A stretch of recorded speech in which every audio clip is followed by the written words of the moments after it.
Okay, I'm a sister of St. Francis of Philadelphia. My name is Sister Gloria Patricia Keltz, K-E-L-T-Z. How about if I tell you how I got to Puerto Rico? Okay, I knew that we had sisters in Puerto Rico, but that was just that.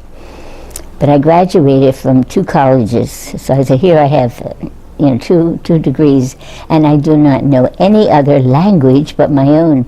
Because I was reading in the Reader's Digest about this gentleman who was 95, and he taught himself Spanish. So I started getting records, and I would play the record. I was studying Spanish just for my own self. I guess the community heard about it and knew I was interested. And the next thing I know, I was sent to Puerto Rico.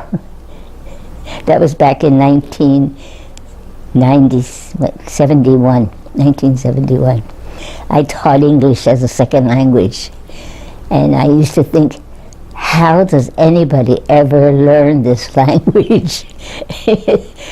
English is a hard language to learn because of the so many different ways you can say the same thing. And I used to watch the what do you call it, those stories on television that continue, and in Spanish, and that helped my Spanish a lot because it was all conversation. So anyone who wants to study Spanish, watch the soaps, as we would call them, in Spanish.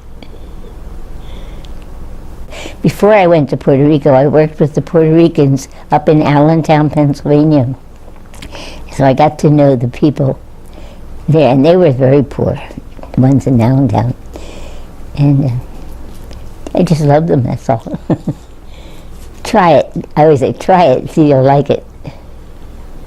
And what did they call you down there? Sister Gloria. Hermana Gloria. And the strange thing was, the year before I went there, we were changing our names, going back to our family names. And I had been Sister Mary Robert St. Joan. So Hermana Maria Roberta Santajuana would have been a mouthful. So it was lucky that I changed to my baptismal name, Gloria Patricia. They took to that. Well, if I could go back there again, if we had a mission there, I'd go. That's how much I loved it there. My name is Sister Julie McElmurry, and I belong to the Grey Nuns of the Sacred Heart. In those tiny rural communities, people really look after each other. Yeah. And we did some bartering with the Amish people, the hospital barters with the Amish. And what do they get from the Amish? Well, almost anything. Sometimes they would make a desk for you. One of our OB doctors, they would only come to the hospital if that was something really critical, going bad with the baby. So someone gave him a pig. So one day they'd say, any of you farmers want a pig? I have this nice little pig. And I was visiting my brother, and I was reading the National Catholic Reporter, and there was this little ad in there, and it said, volunteers needed in Haiti. So then I came back to the mother house, and I was reading the America magazine, and the same ad appeared. I said, well, 2 times, maybe I should pay attention to that. So I called the number, and my first question was, do you have an age requirement? The person kind of stopped a bit, and then she said, well, if it's not a problem for you, I don't think it would be a problem for us. So I gave her a little bit of my background, and she said, then we met and talked, and the decision was I would come down to Haiti. I was surprised at myself that I was this comfortable being there, because I didn't know the language. I'm not a linguist. I had been in Peru for 3 years, and I made do. As a nurse, you can always roll your eyes and shrug your shoulders and point, and you can get a lot accomplished. So I didn't feel uncomfortable knowing that I was probably not going to learn the language very well, but I knew I would try because I do feel it's important that you speak or are able to communicate. I've had my experiences with poverty, having been in Peru, but I have to say I never saw the type of poverty that you see in Haiti, and I marvel at the ability of the Haitian people to live in such dire poverty, and I mean, where you never see anything colorful, but they make their color. Their fruits and vegetables are always piled very well, and they have problems, many problems, but I think their love of life, and even throughout the earthquake and the times following it, you heard mostly were Alleluias, and you always knew there was a bit of a little tremble going on because somebody would start singing, and that's really kind of the noise that you hear day in and day out, are people singing, the children. There's a real sense among themselves that everybody can sing. Me being tone deaf, I figure, or just not able to do any of that, would really not only astounded, but so pleased the way the children would just burst into song. I taught a group of 5th and 6th graders. They were materially poor, and some of them a little bit slower, but they were very lovable kids. And it was Thanksgiving time, and so I guess we were all making turkeys. Well, they were surprising me. They made a big turkey, and on that turkey they pasted with Scotch tape pennies, nickels, dimes, and quarters, and gave it to me that Thanksgiving. And that's one of the most memorable and I think meaningful gifts that I ever received from children. I think one of the things that's very important in religious life, and I'm celebrating my 50th anniversary of being in community, is to be able to take a look at what the purpose in life is, and why are we here, and what are we doing. And one of the things that I struggled with as a young sister was just that, where am I going to go, what am I going to do, what is going to be meaningful. So when I had the opportunity to go to Covenant House in the late 70s, I was apprehensive. And like everything else in my life, I always say, I need to have a sign, I need to have a need to be able to say, yes, this is where God wants me and this is what I need to do. And so I just finished my master's in nursing and was driving up to New York City for the interview. And driving up there, I remember saying to myself, no, I need to have a need. I need to see that there is a need where I'm going, and I need to be able to see a sign. And if I had that, then I knew that God would be directing me and saying, yes, this is what I wanted. So I went in, and I didn't realize I was going to have 5 interviews, but I did. And then I met with the supervisor.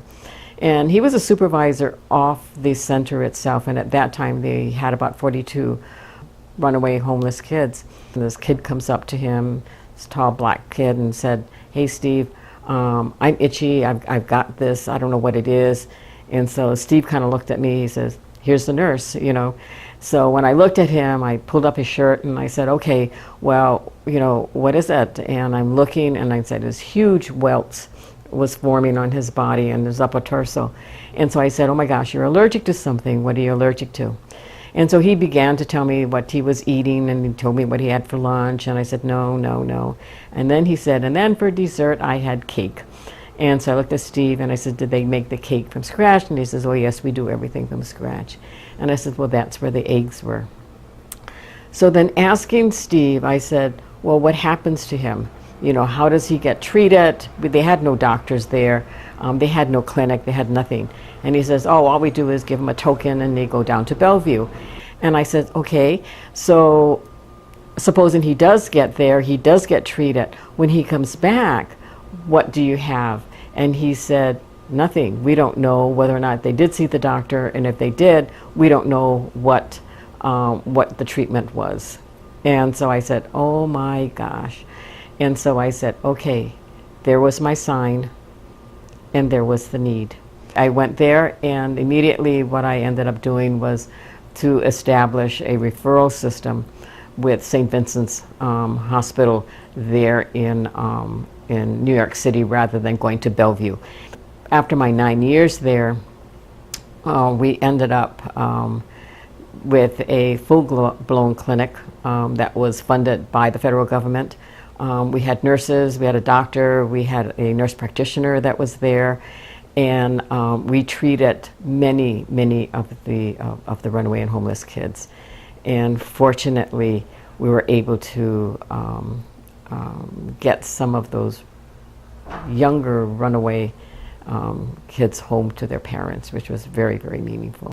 She and her husband were policewoman and policeman in the 9/11 incident, and they came down to Florida after that happened.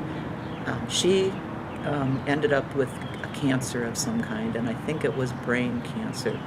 I don't remember all the particulars, but she found out while she was in school, but she struggled to stay in there, and the teachers worked with her to do that. She is one of them where we extended her absences, knowing that when she was out, it was because of chemo, it was because of hospitalizations. Unfortunately, she didn't make it to the end of the program, but she was so close to the end, to graduation, that we went to her hospital bed and presented her with her nursing cap, her nursing pin, gave her diploma, a signed diploma from the school. And so she died having achieved her goal, even though she didn't actually, wasn't able actually to use it.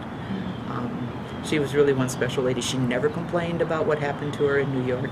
She never complained about, trying to get through and why did she have to have cancer and like that. But I think it was people who were working with her, the instructors that I have, that were so moved by her positive attitude, by her wanting to do something to help other people, and that's why she went into nursing. She was there to help people in New York, unfortunately got something from that, and she didn't give up on wanting to be there for people. So she is one of the neatest success stories that we had, in a sense, even though she's not out there working as a nurse. The amazing thing to me was it was so important to the sisters that each religious community took a day of fasting with a 40-day fast. And so all the Congress knew that the nuns across the country were in favor, get this done kind of thing. That particular bill had to do with Jubilee USA Drop the Debt, which meant drop the debt of poor countries. What struck Peru was the birth of the Sendero Luminoso, the shining path, a movement on Maoistic communism in which you destroy the old order to create the new. So many innocent people, even presidents of mothers' clubs, were killed, murdered. So were labor leaders, sometimes by the government. And so it was a chaotic period, and the people were like the meat in the sandwich, with the military and the government on one side, and the shining path, Sendero Luminoso, on the opposite side. So the oppression was felt greatly by the people. Overnight, the Peruvian president caused an inflation that caused the cost of anything and everything to be twice the cost that people paid the day before, without raising salaries. And so the women of the Pueblo came to Father and asked him to open the church and let them go in and cry that day because they didn't have enough money to go and buy the food they needed for the day. So the women went in, they prayed, they cried, and they organized. And they organized what we call like block kitchens. Someone said, I had potatoes, another a chicken, someone else had some other vegetables, or I have some other type of food that could be used. And so they ate that day. I'd like to tell you about a very brave missionary. Around midnight, we were all in our beds sleeping, the sisters and I as the guest. And what happened was a young man came to the door and knocked on the door and cried out, hermanas, hermanas, el padre estaba muerte, está en el hospital. Father is in the hospital and he was killed, okay? And so they're waking him at the hospital morgue, okay? So we got dressed right away and made our way to the town, which is about a mile or two away from the port. And when we got there, we saw Father laid out on a slab in the morgue, and he never looked so neat, okay? So we checked his arms and his wrists, and they were terribly bruised. And I noticed bruise marks under his chin.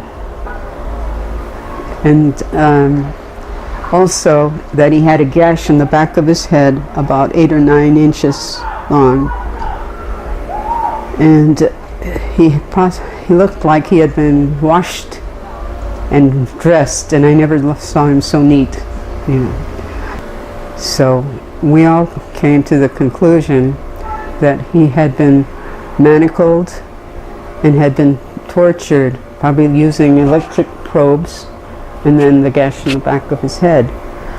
It turns out Vicente had gone up to the mountains for a fiesta to say mass for the people, but whether it was on the way or coming back, that he was met by his murderers and killed. Vincent had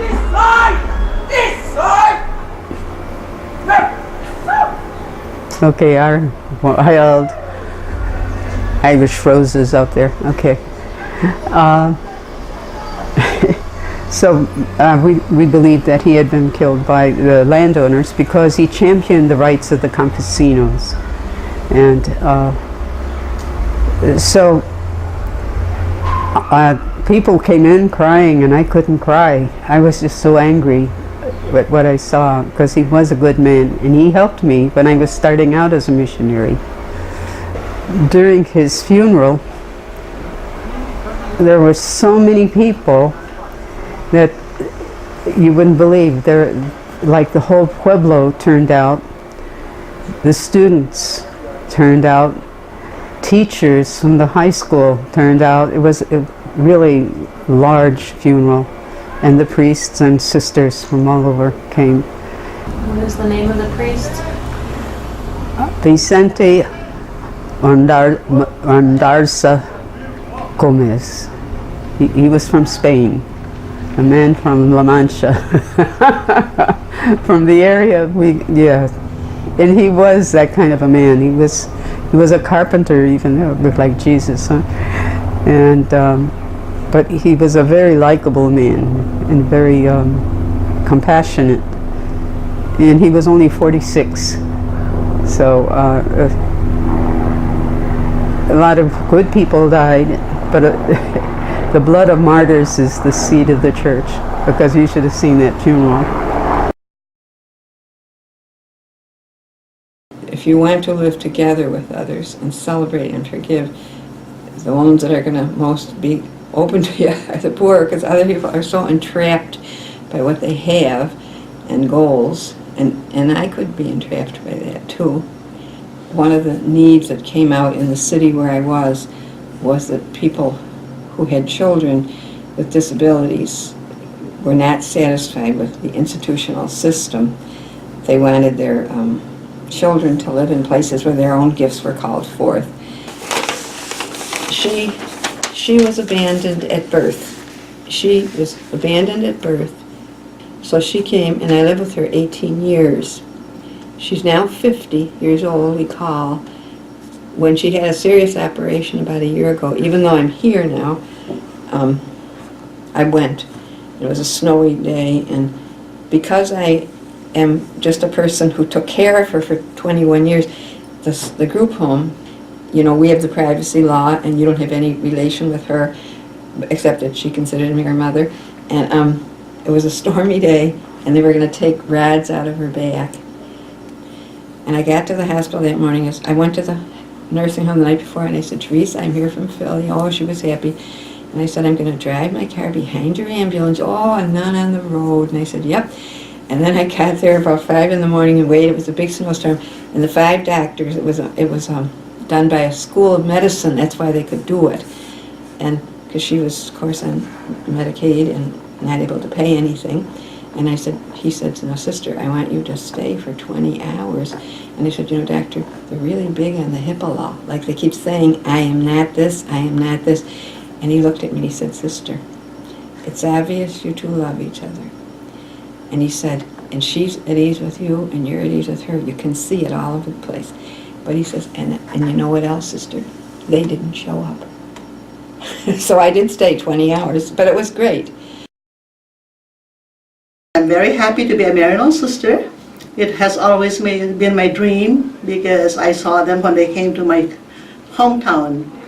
They had joyful spirit and they came from different parts of the United States. But I think the one who came to us, they're of Irish descent because they taught us how to wear green on St. Patrick's Day, to eat Irish stew, and to dance, sing Irish songs and Irish jig. So I always wanted to be like them, and they left their country, so I said probably I can leave my country too. Because Jesus said, go to the ends of the world. So that's what I wanted, because I saw women who did it. Made my finals in 1981, and then straight to the Marshall Islands. And one reason I made the finals was because of what happened to our sister in El Salvador. We had 2 sisters who were martyred in El Salvador, shortly after Archbishop Romero's martyrdom. And so I said, well, probably, you know, they're so committed, I probably need to commit myself too. And then I went to the Marshall Islands, spent the next 12 years. And it was a great challenge for me because of the language. I had to learn the language. Here in Hawaii, I did not have to learn another language. There are 34 separated coral island atolls. Very, very small.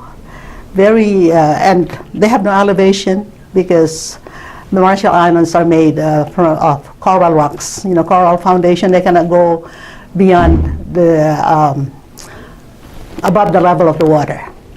So we have no elevation. The highest elevation, I think, is 5 feet. So water is constantly a challenge for us, you know, water from the ocean. Only coconuts can grow in abundance because coconuts can grow on salty water. But with the rising seas, with the climate change, I am not sure how much longer can they stay in low-lying, or any, not just the Marshall Islands, places in the world where the ocean may eventually claim them, so they will be a climate change refugees, and where will they go? In 1986, I was a happy lark teaching in the college. I did my graduate work at Yale. I have my master's from Yale in nursing. I was a certified nurse midwife. I was having a grand time teaching when they asked me if I would take this over as administrator of the nursing home. Now, in those days when I trained, geriatrics was not a course. You knew about older people, etc. Amen. I mean, I had no idea. I was dealing with babies. I was a midwife. I was taking care of mothers, newborn. For a half a year, I stalled my community about taking this position. And finally, I can remember that day she called me in June and said, "You have to make up your mind today or not, you know." So I said, "Oh well, I'll take it a try." We worked very hard. I landed in a hospital with cardiac problems and all that nonsense. But we managed to bring it up, and I resigned as administrator 10 years ago. Then I went into mission. I was a director of mission, and 2 years ago I decided to retire. We have what we call point of service in the dining room. We don't set up trays in the kitchen. The resident has a menu, and he can choose what they want.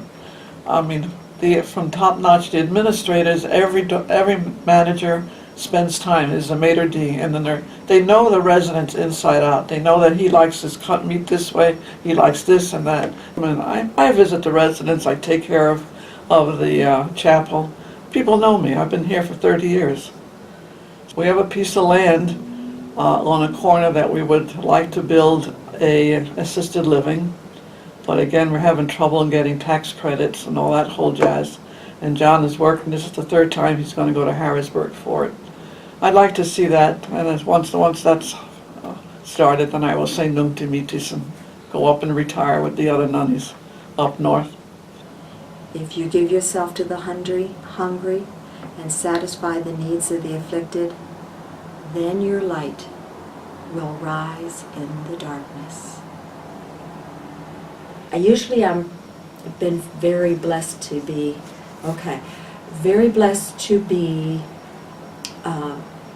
able to help women and not feel too stuck with situations, in the sense that, I can usually find resources to help them. This particular one has probably been one of my most difficult. This woman has a young baby, and she has a serious eye disease, and she needs to have very expensive lenses for her eyes. The ones that she has now are not the right ones, so the doctors told her that they're hurting her eyes. But she's homeless and can't afford to get I think it costs like $1,300 for the fitting and for the lenses.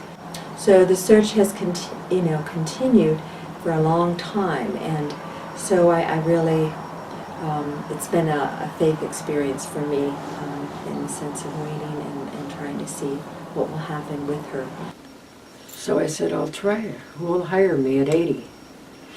So I got hired at 80, and I worked in this program in Trenton, and it turned out that almost everybody was poor, and I mean terribly poor.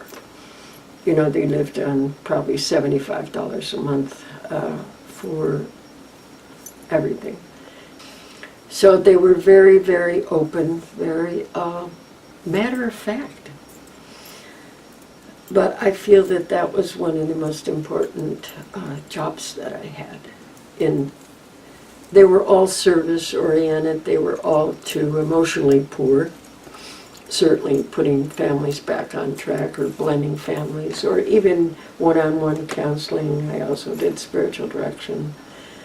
Nothing grabbed me like their stories of so much pain, and yet they could be so cheerful, and be thankful for what they had, but I truly loved them. And one woman comes to mind that I will never forget her, and I asked her one time if I could use her story. So she said yes. And the woman's name was Octavia. And she told me this, that one weekend when she went home, she had absolutely nothing in her cupboards that she could eat.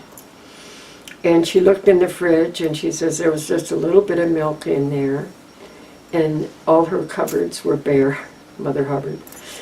And she said, I prayed to Jesus and I said to him, look, I don't have anything. And she went and looked in her purse, emptied her purse out on the table. She had 4 pennies. And she said, I can't last the weekend like this. You've got to help me. I trust you. And she said that evening was a Friday evening at 6:15 or so, between 15 and 30. The doorbell rang, and she went, and she said it was a deacon from her church. And he said, Sister, I brought you dinner.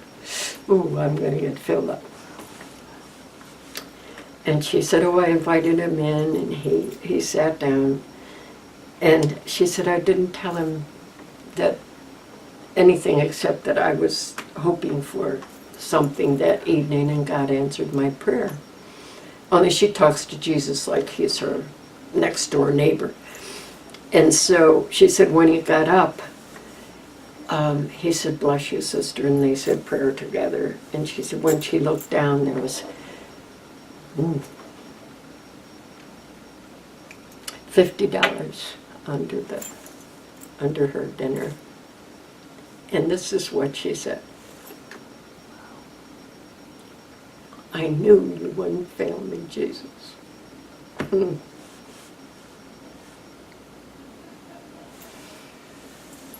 It struck me so. And I thought to myself, wow, if I could ever have faith like that.